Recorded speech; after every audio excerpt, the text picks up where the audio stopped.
One of the biggest criticisms of current Doctor Who showrunner Chris Chibnall is that he has no idea how to handle exposition. His concept of fleshing out a backstory always seems to be making a character sit there and narrate their life story. However, this wasn't always the case. Indeed, what if I was to tell you that one of Torchwood's most beloved episodes was a Chibnall episode entirely centred around exposition? You'd probably think I'm crazy, but I'm not lying. Fragments is the penultimate episode of Torchwood Series 2, where the team find themselves the victims of a trap, almost killing them and prompting their lives to flash before their eyes, giving us the backstory of how each main character came to be part of Torchwood 3. So how does Chibnall manage to overcome his usual exposition hurdles and deliver a satisfying episode leading into the climactic Torchwood Series 2 finale? Well, climb out from under some rubble and get ready, because it's time to flash back to Fragments. Of course, there might be less of you by now.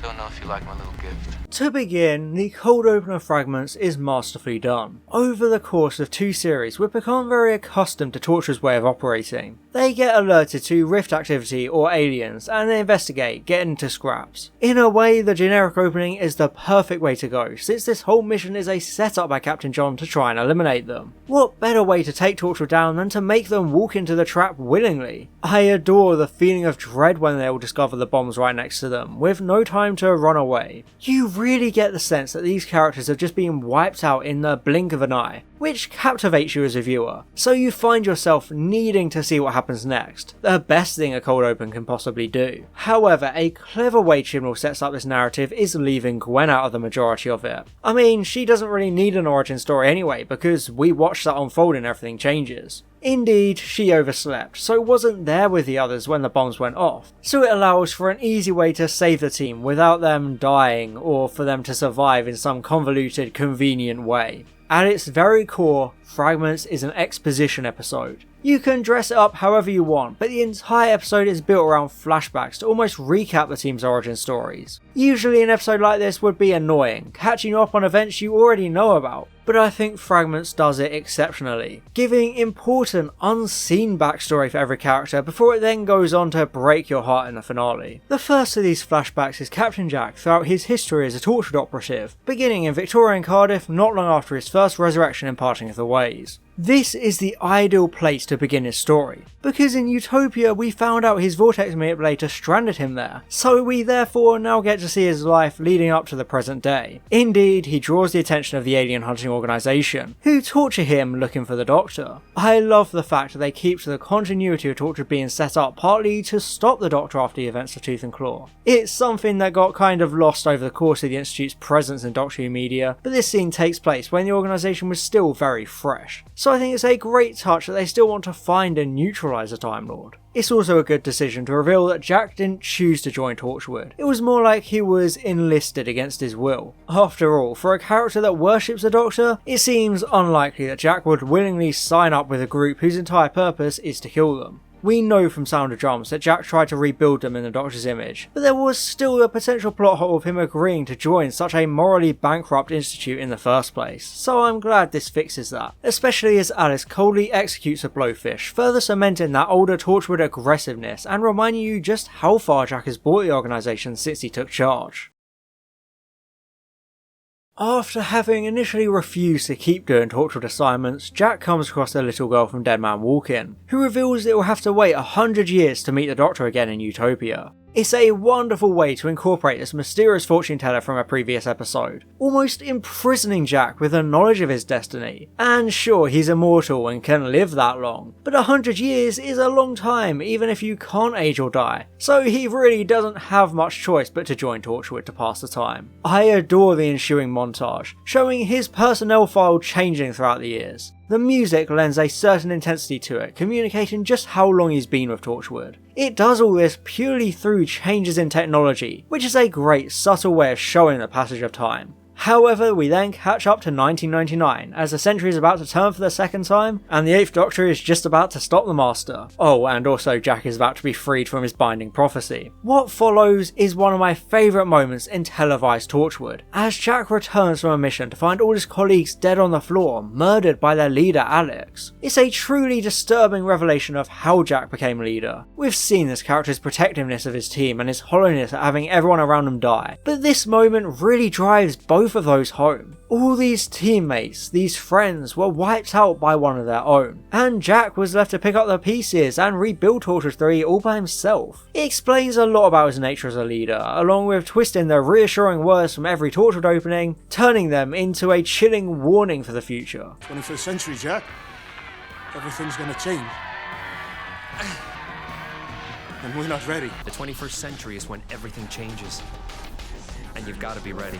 Later expanded media confirmed that Alex saw the 456 and the miracle when he looked into Object 1, which makes it unsurprising that he mercy kills his entire team before they can encounter such horrors. Even though production wise these events weren't really cemented yet when this scene was written, I do think it's Torchwood's subtle way of saying, hey, keep watching because there's some juicy stuff coming in the following seasons, we've only just got started. I feel like Jack's flashback is expertly handled, providing lots of lore regarding the Institute, which is something fans are always desperate to see, so I think he's the right place to start. You mean I have to wait 100 years to find him? Once Captain Jack is rescued by Gwen and Reese, we flash back 5 years to Tosh's origin story, where she works for the Ministry of Defence, although she's up to no good, sneaking into the confidential files to take schematics. I think this introduction to the character is almost like a misdirect, because she's very much acting like a Torchwood operative already, building this mysterious sci-fi gadget. We know she's a tinkerer, that has always been her role within the team, but we soon find out that she's doing this completely on her own, having been forced to because of her mother being held ransom. It's a really sad revelation because throughout the series Tosh has always been used and manipulated, so it's tragic to find out her whole life has been like that. I do appreciate what the scene brings to the wider Doctor Who universe though. This is a world where a number of organisations and scavenger groups are involved with alien technology. Like we saw with Torchwood 1 themselves, not all of these groups have other people's interests at heart, so it would make a lot of sense that there would be these shady gangs trying to steal government secrets that have been developed due to alien interference. It's that darker side of the world which Torchwood always loves to explore. Even complying with the villainous kidnappers doesn't free her mother, and Tosh is arrested by UNIT, thrown in a cell and completely cut off from the outside world with no human rights. It's an extremely dark sequence, especially with the implications it has for the wider Doctor Who universe. UNIT was originally quite a quaint and scientific organisation, but season 26 in the revived era of the show started to make them a lot more militaristic, going against the Doctor's morals. However, this new piece of lore comes completely out of nowhere, and straight up tells you UNIT has black sites where they lock people up to wither away and die. It completely redefines the organisation in a horrifying and unexpected way. Tosh doesn't get a trial or a pill, she's just removed from society. It's incredibly twisted, making you wonder just how many people are in a similar position, being unfairly punished like she is. Unlike the montage of Jack's Torchwood files, there is no sense of time when it comes to Tosh's imprisonment, which I think is done intentionally. She has no way of telling how many days it's been, so by extending this disorientation to the viewer, we feel just as lost as she is. Although this part of her backstory does make me wish there had been some tension between her and Martha. Martha is a part of UNIT, the very same people who lock Tosh up and throw away the key, so you would think she would still harbour some fear or distrust of the organisation. That would have been a good hint towards this origin story, with Fragments serving as a way to show why Tosh clashed with Martha, so I just think it's a massive missed opportunity to tie series 2 together more neatly. However, despite being broken and hopeless, Tosh is soon visited by none other than Captain Jack Harkness, who becomes the first person she has spoken to in God knows how long. He explains to Tosh that she's going to be stuck here forever without charge, since UNIT can just apparently do that if they want, which isn't exactly reassuring. However, Tosh does have a way out. Like I mentioned, she built this device with her own tinkering and her own abilities, without anyone else's support. Unsurprisingly, Jack noticed this talent, especially because the plans themselves were wrong. Yet Tosh unknowingly fixed the mistakes to actually get it working. I think this is perfect for her character, showing just how intelligent she is. Sure, the show show had already made it pretty clear, but now we can get a grasp of her exact scientific fortitude. It's one thing to follow some schematics to build a device you know nothing about, but it's an entirely different, better thing to unconsciously change flawed elements and make it workable when so many top experts couldn't. I think it's the perfect justification for her becoming part of the Torchwood team, since Jack knows her talent would be wasted if she stays in this hole for the rest of her days. He's trying to rebuild Torchwood and he needs to avoid another Alex incident, so he wants to pick the best and brightest team members he can trust. People like Tosh are destined for greater things than government positions or eternal imprisonment, so thanks to this taking place in a sci-fi universe, they can achieve those greater things. However, I don't really like that Jack asked Tosh for 5 years of service, since that's conveniently exactly how long ago this flashback takes place. So I guess Tosh was one day away from retirement when Exit Wounds happens then, because that cliche never gets old. And also because Tosh really can't catch a break, she doesn't even get freed right away, still being trapped under rubble, which really sucks for her. The episode just moves on to Yanto. I feel so bad for Tosh, nothing ever goes her way. One of the most necessary flashbacks in Fragments is Yanto's. In Series 1, mild-mannered butler Yanto Jones was the least developed character and often faded into the background. Even with Cyberwoman fleshing him out, there wasn't a whole lot being done with him. However, thanks to Fragments, we get to see exactly what led him to join Torchwood 3 after the fall of Torchwood 1 during the events of Doomsday. Indeed, whilst Jack is battling a Weevil, Yanto arrives to help the Torchwood leader, although as soon as Yanto mentions the name Weevil, Jack gets spooked. I mean, it makes sense, since only Torch would call them Weevils, so he would instantly know Yanto is part of Torchwood 1, the despicable, xenophobic institute Jack refuses to align with. Even so, Yanto arrives outside the Harbo with his incredible coffee and begs for a job. I really like this idea because Torchwood 1 was a massive organisation employing countless people from scientists to soldiers, these people encountering all sorts of alien life and equipment. Naturally, with the destruction of such an institution, it would displace all the survivors from the Battle of Canary Wharf. These people would struggle to readapt to normal life after everything they did and everything they saw, so it makes a lot of sense that there would be people like Yanto, former employees who feverishly seek out similar lifestyles to continue their work. I just think it fits the Doctor Who world really well and provides a good feeling of continuity and consequence. This isn't a fault of this episode, but I find it funny how it establishes that Yanto was just a junior researcher at Torchwood. But then Big Finish come along with their Torchwood 1 series, making him into some kind of James Bond elite operative. If that's what a junior researcher is, God knows what the more qualified Torchwood 1 agents were like. Jokes aside, I really like how they set up a contentious relationship between Jack and Yanto. He's trying to form a team he can trust, and picking the best possible candidates, but Yanto keeps getting in the way in a desperate attempt to get his foot in the door and disrupting Jack's plans, representing the old ways of Torchwood, despite Yanto not being anything like people like Yvonne. However, the pair then have to team up to combat a pterodactyl, specifically the one we've seen hanging around the hub. It's quite a fun sequence as Yanto continues to beg for a job, and Gareth David Lloyd is great as always, nailing Yanto's dry humour and awkward mannerisms. Got your favourite? Yeah.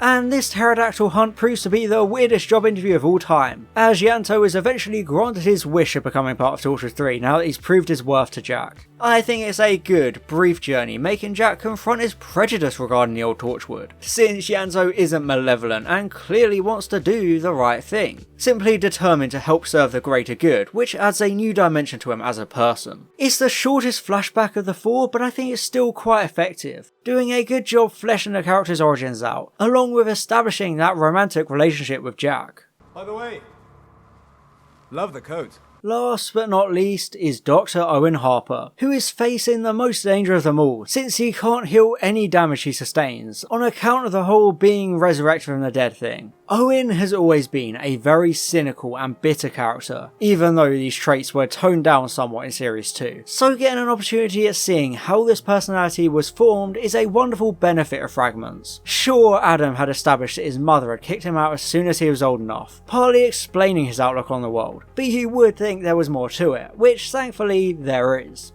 Indeed, 4 years earlier, Owen was a completely different person, a lot happier, working as a regular doctor and on the verge of marrying his fiancée Katie. There's a stark difference to his personality, especially because the idea of marriage has always been shown as alien to Owen. He doesn't form lasting relationships. However, despite being young, Katie has symptoms of Alzheimer's, forgetting simple things such as making tea. It's honestly a heartbreaking moment that I think probably hits home for a lot of people who know or have known someone with the condition. It's something that puts a strain on any relationship, whether that be partners, friends, or even close family. It's no wonder then that Owen is determined to help her, which is one trait that remains: determination. As we saw from the very beginning of the show, when Owen becomes determined to solve a mystery or fix something, he becomes obsessed and personally dedicated to his mission. Therefore, when it comes to the woman he loves, it's obvious he won't take no for an answer. He has to find some way to help her, even if that means doing more and more tests despite nothing showing up. It makes you feel a lot of sympathy for what he must be going through emotionally. To be a doctor unable to save the person he loves the most and being forced to watch her slowly slipping away.